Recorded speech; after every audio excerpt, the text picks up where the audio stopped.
గౌరవనీయులైన ముఖ్యమంత్రి వర్యులు గారు మన రాష్ట్రాన్ని అభివృద్ధి బాటలో నడిపించాలి. మనది కూటమి ప్రభుత్వం. ఈ కూటమి ప్రభుత్వంలో ఎలక్షన్ ముందుగా 1.5 సంవత్సరం ముందుగా ఏం చెప్పావు? ఫ్యాక్టరీ మీ నిండ్ర మండలంలో ఉన్న షుగర్ ఫ్యాక్టరీని తెరిపిస్తానని, ఉన్న రైతులందరినీ కాపాడుతానని, వాళ్ళకి చేరాల్సిన రుణాలన్నీ చెల్లిస్తానని చెప్పావే కానీ నువ్వేమీ అనుకోలేదయ్యా.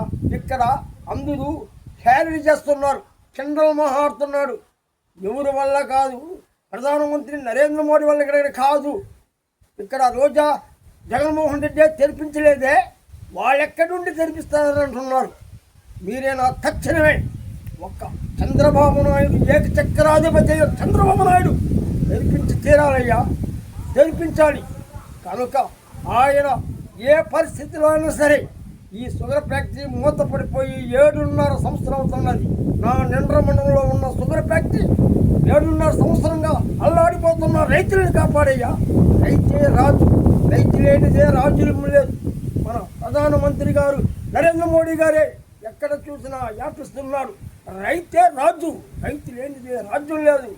కడుపు ఆకిలి పట్టక మనం అల్లాడిపోయే రైతులు మన పోరాడి మన ఫ్యాక్టరీని తెరిపించండి. బంగారు లాంటి షుగర్ ఫ్యాక్టరీ తెరిపించాలయ్యా. ఇదే నా కోరిక.